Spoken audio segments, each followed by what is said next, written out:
আমি পুরোহিত সহ উভয় পক্ষে আত্মীয় স্বজন বন্ধু বান্ধব সকলেই মিলে আমরা এখানে উপস্থিত হয়েছি একটা কারণে, সেটা হচ্ছে শুভ বিবাহ। উপলক্ষটা হচ্ছে শুভ বিবাহ। তো শুভ তো আছে, যে কোনো মঙ্গল কাজের আগে শুভ ব্যবহার করা হয়। বিবাহ, তোমরা জ্ঞানীগুণী দুজনের মাস্টার্স, তোমাদের বোঝানো কেন বিবাহ শব্দের অর্থটা জানতে হবে, যে আমরা কেন বিবাহ করছি বা কেন বিবাহ করব, বা আরো যারা সবাই বিয়ে করছে কেন করছে, তাদের উদ্দেশ্যটা কি। বিবাহ শব্দের অর্থ হচ্ছে, বি শব্দের অর্থ হচ্ছে বিশেষভাবে, আর বাহ শব্দের অর্থ হচ্ছে ভার বহন করা।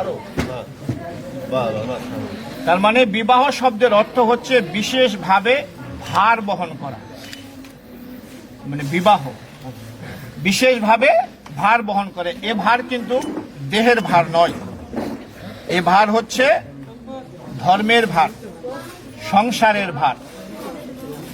এই একে অপরে আজকে আমরা যে এখানে উপস্থিত হয়েছি সকলকে নিয়ে, এই যে সংসারের ভার, এবং এখন থেকে যত তুমি ধর্মকর্ম করতে যাব তাকে সঙ্গে নিয়ে এই ভারটা বহন করতে হবে। মানুষের জন্ম থেকে মৃত্যু পর্যন্ত 10টি মাঙ্গলিক কর্ম আছে। আমরা যখন মায়ের পেটে যাই, তারপরে যখন গর্ভধারণ হয়, তারপরে 7 মাসে আমাদের অন্ন খাওয়ায়, তারপরে ভূমিষ্ঠ হই, তারপরে অন্নপ্রাশন করে, ব্রাহ্মণদের উপনয়ন করে, এরকম যে 10 কর্ম আছে, এই 10 কর্মের মধ্যে শ্রেষ্ঠ কর্ম হচ্ছে বিবাহ। বিবাহের মাধ্যমে পুরুষ লাভ করে পিতৃত্ব, নারী লাভ করে মাতৃত্ব, এই বিবাহের মাধ্যমে। সুতরাং এই পিতৃত্ব এবং মাতৃত্ব লাভের মাধ্যমে গড়ে ওঠে একটা সুখের সংসার। তারা একে অপরকে আমৃত্যু পর্যন্ত একসঙ্গে থাকার প্রতিজ্ঞা করে এই বিবাহের মাধ্যমে। আর একটা যদি জোকারি করে বলতে যাই, বিবাহ এটা কি? বিপদ বাতে বাড়ানো, হতে হলো। মানে এখন থেকে কিন্তু এই কাজটা হয়ে গেল, একটু বিপদ কিন্তু একে অপর বাড়ানো হলো। তাহলে আমরা কেন এখানে বিবাহ করতে আসি তার কারণটা আমি একটু বললাম। ঘটনা হলো, স্বামীর সবসময় বাম দিকে নারী থাকবে, মানে স্ত্রী থাকবে। এখনো কিন্তু এত কিছু হয়ে গেছে, তাও কিন্তু বাম দিকে আসেনি, তোমার কিন্তু ডান দিকে আছে, বুঝতে পারছ? এখন থেকে পারতপক্ষে চেষ্টা করবা, রিক্সা বাস যদি সম্ভব না হয় সেক্ষেত্রে ভিন্ন, ট্রেন, এগুলোতে সবসময় ওকে বামে রাখবা। তাহলে কি হবে, আমার মতন একজন লোক দেখলে মন্তব্য করতে পারবো এটা তোমার স্ত্রী। একমাত্র স্ত্রীকেই বামে রাখা যায়, সে কিন্তু এখনো তোমার বাম দিকে যায় নাই। এই যে আমরা 7 পাক ঘুরলাম, 7 পাকে মেয়ের 7টা শর্ত আছে, যাকে বলা হয়, আমরা ইয়াতে বলি সপ্তপদী জাতি, অর্থাৎ মেয়ের 7টা বচন আছে। এই 7টা বচন মেয়ে জানে না, শাস্ত্রের বিধান জানে না। আমি মেয়ের পক্ষ হয়ে তোমাকে বলবো, তুমি যারা আমাদের সকলকে নিয়ে উপস্থিত হয়ে বিবাহ করতে আসছো, হ্যাঁ বলবা একটু জোরে, আমরা যেন সকলে শুনতে পারি। তবে ভয়ের কিছু নেই, তখন সে তোমার বাম দিকে যাবে। তোমারও 5টা বচন আছে, পুরুষের একটা বচনে মেয়ের 7টা বচনকে ধূলিসাৎ করে দিবে। তো তোমারও 5টা বচন আছে, তুমিও যেহেতু জানো না, তো তোমার পক্ষ হয়ে আমি ওকে বলবো, সে যদি রাজি থাকে, এরকম তুমি যেমন হ্যাঁ বলবা তাকেও হ্যাঁ বলতে হবে, তাহলে তুমি তোমাকে বাম দিকে নিবা। বুঝা গেছে? যেহেতু তোমরা জানেন, এই যে 7 বার চাল ফেললাম, এই 7টা বচনের চাল। আমি একে একে মেয়ের বচনটা আগে বলছি। মেয়ে কেন আগে বলছি, তারও একটা কারণ আছে। নারী হচ্ছে শক্তি,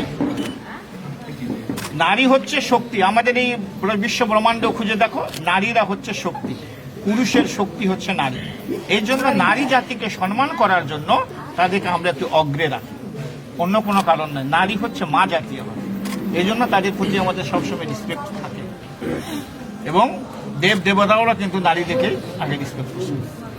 তাহলে এখন আমি প্রথমে আমার শাস্ত্র অনুসারে হিন্দিতে বলবো, পরে বাংলায় বুঝাই দেব, ঠিক আছে? তাহলে তুমি হ্যাঁ বলবা, আমরা সব শুনবো। এখন মেয়ের যে 7টা বচন আছে, সে বচন তোমাকে বলছে। বা হে স্বামী, তীর্থযাত্রা, ব্রত উদযাপন, যজ্ঞ দান, পূজা পার্বণ, উপবাস इत्यादि शुभ कर्मों मेरे साथ लेकर करोगे तो मैं आपके बाम भाग में जाऊं। বলছে আজ থেকে আমি তোমার পত্নী, তুমি হচ্ছে তার স্বামী। আজ থেকে যদি কোনো দিন ভগবান কৃপা করে যে কোনো তীর্থযাত্রা, কোনো ব্রত উদযাপন, বাসায় যদি কোনো যজ্ঞ, কোনো দান, কোনো তর্পণ বা এই কোনো পূজা পার্বণ এবং উপবাস যদি করতে চাও তাহলে একে সঙ্গে নিয়ে করতে হবে। এখন আর একা করা যাবে না। ওই যে বলছি বিবাহ শব্দের ধর্মের ভার বহন করা। তাহলে যদি তাকে তুমি সঙ্গে নিয়ে করো তাহলে সে তোমার বাম দিকে যাবে, তাছাড়া নয়। রাজীব হ্যাঁ বলতে হবে। द्वितीय, दूसरे होम यज्ञादि करके देव को पूजन तथा श्रद्धा तर्पण आदि में पितरों के मेरे साथ लेकर करोगे तो मैं आपके बाम भाग में जाऊं। অর্থাৎ হোম যজ্ঞ করে দেবতাদের পূজা পার্বণ করে শ্রদ্ধা তর্পণ, এই যে আমি বিবাহের সময় পিতৃপুরুষের অর্থাৎ যারা গত হয়ে গেছেন তাদের নাম কিন্তু উচ্চারণ করছে।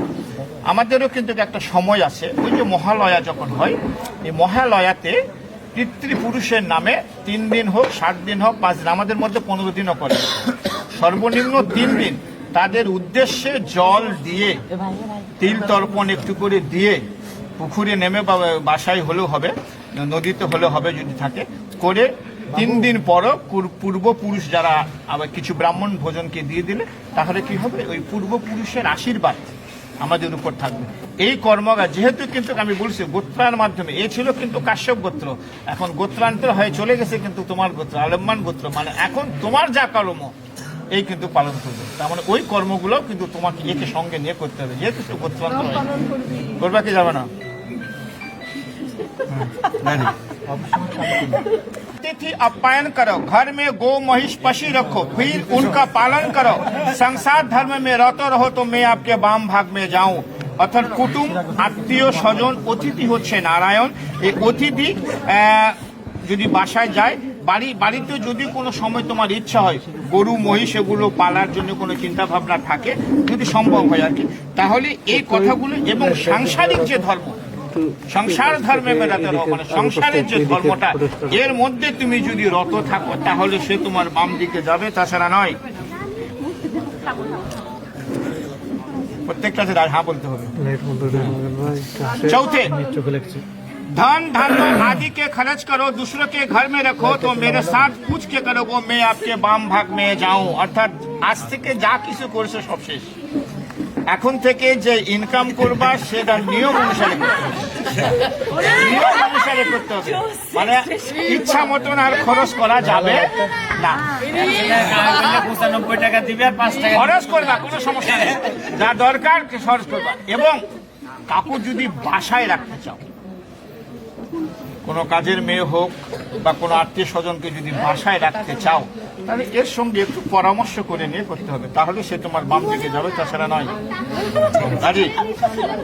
पाछे मंदिर, बगीचा, घर, तालाब, कुआं इत्यादि बनाओ तथा बना के उसके रखा करो तो मैं आपके बाम भाग में जाओ। भगवान যদি কোনো সময় কৃপা করে বাগিচা বানাও, ঘর বানাও, কোনো বিল্ডিং তৈরি করো, তাহলে এই তৈরি করার সময় তার কাছে যেহেতু সে অর্ধাঙ্গিনী হয়ে যাচ্ছে তার সঙ্গে একটু পরামর্শ করে নিবে যে আমি এই কাজটা করতে যাচ্ছি কেমন হয়, এই পরামর্শটা যদি করো তাহলে সে তোমার বাম দিকে যাবে, তাছাড়া নয়। আস্তে আস্তে এখন এই দুটা ভালো করে শুনো, হ্যাঁ এটা সবচেয়ে বেশি গুরুত্বপূর্ণ এই দুটা। परदेश में या अपना देश में व्यवसा वाणिज्य चाकरी कृषि काज करके कमा कर लाओ, मेरे संपूर्ण भरण पोषण करो, मेरे बाबा माँ भाई बहन भाभी आत्मीय स्वजन के सम्मान करो तो मैं आपके बाम भाग में जाऊं। বলছে নিজের দেশে হোক বিদেশে হোক যার যেটা পেশা, ব্যবসা বাণিজ্য চাকরি কৃষিকাজ, যার যেটা পেশা করে ইনকাম করে এনে সম্পূর্ণ ভরণ পোষণ তোমাকে করতে হবে এবং তার বাবা মা ভাই বোন আত্মীয় স্বজন যেগুলো থাকবে তাকে সম্মান করতে হবে, তাহলে সে তোমার বাম দিকে যাবে, তাছাড়া নয়। জি এটা ভালো করে এখন শুনবা। সাতवे, आज से हम आपको पत्नी सब सुख दुख भाग करके लेऊंगा और अत्यंत हीन भावना और कामना हुए परंतु पर स्त्री और पर नारी के नाशेও तो मैं आपके बाम भाग में जाऊं। বলছে আজ থেকে আমি তোমার পত্নী, সকল প্রকার সুখ দুঃখ আমরা একসঙ্গে ভাগ করে নিব। অত্যন্ত হীন ভাবনা ও কামনা হয়ে, অর্থাৎ আজ থেকে একে যে চোখে দেখা যাবে, এই চোখটা এর চেয়ে যত অপ্সরা সুন্দরী নারী হোক না কেন, এই চোখটা অন্য কোন নারীর প্রতি আর দেওয়া যাবে না। তাহলে সে তোমার বাম দিকে যাবে, তাছাড়া নয়।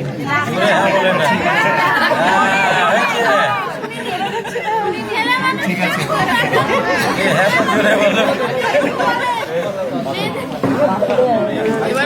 তোমার 7টা বছর রাজীব বাবু মেনে নিছে।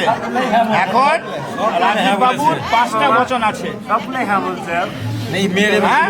এখন এই 5টা বচন রাজীব বাবুর হয়। আমি বলবো, তুমি যদি রাজি থাকো তাহলে হ্যাঁ বলবা, তাহলে কিন্তু সে তোমাকে বাম দিকে কিন্তু নিবে, তাছাড়া কিন্তু উঠে চলে যাবে।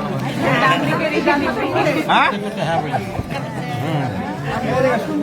वर बोलছে, देखो वर उबा আছে, हे पत्नी मेरे चित्तों के अनुकूल तुम्हार चित्तो रहोगी और सदा सदैव मेरे आज्ञा पालन करोगी तो तुम्हारा कहा हुआ वचन में मान लूंगा।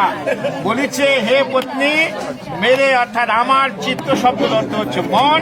এই মনের অনুকূলে তোমার মন থাকতে হবে, সদা সदैव স্বামীর আজ্ঞা পালন করতে হবে, তাহলে সে তোমাকে বাম দিকে নিবে, তাছাড়া নয়।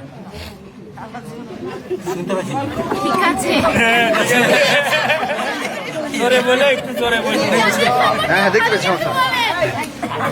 বলবো, দাঁড়াও। द्वितीय वर बोलते हैं, तुम सदा सदैव प्रतिव्रत धर्म में प्राण रहोगी और पति सेवा करोगी तो तुम्हारा कहा हुआ वचन मान लूंगा। বলেছে সদা সदैव সব সময় স্বামী ব্রত অর্থাৎ প্রতিব্রত যে ধর্মটা আছে, যাই হোক, সে ধর্মের মধ্যে তোমাকে পরায়ণ থাকতে হবে এবং স্বামীর সেবা করতে হবে, তাহলে সে তোমাকে বাম দিকে নিবে, তাছাড়া নয়। রাজি?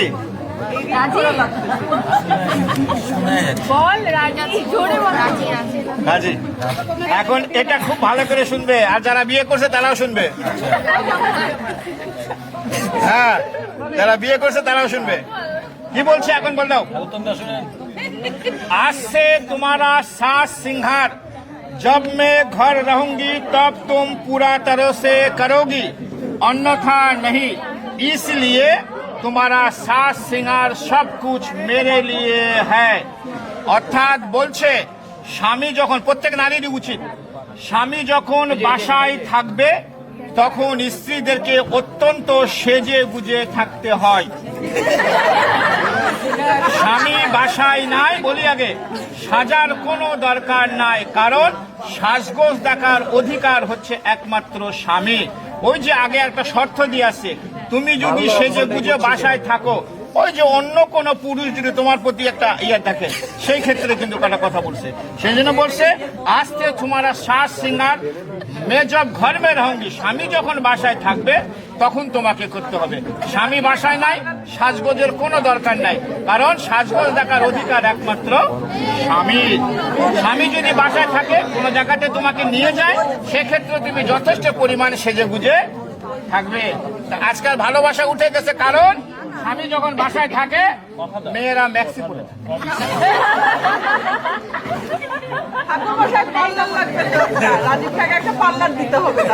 না, এমনি সেজে গুজে থাকবে, থাকবে সে বসে থাকতে বলেনি, স্বামী যখন থাকবে তখন থাকতে বলছে।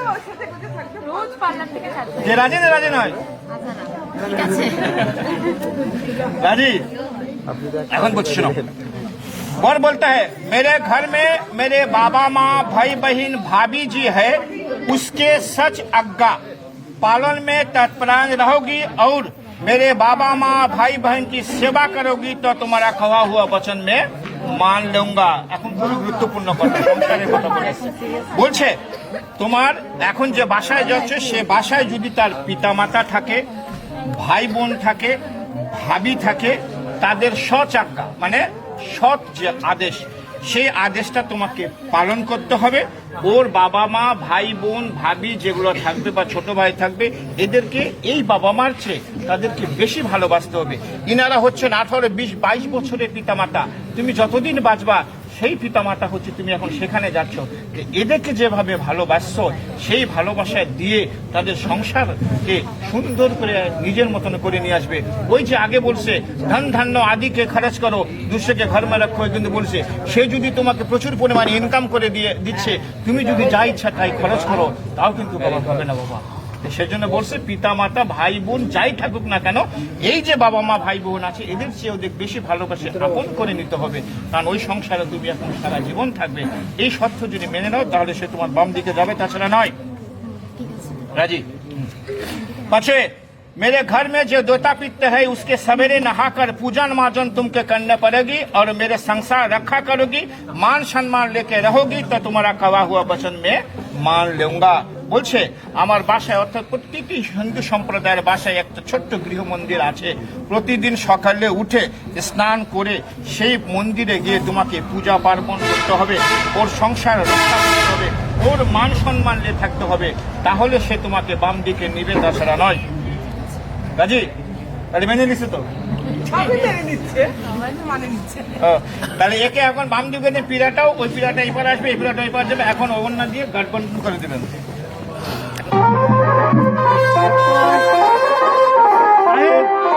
আহে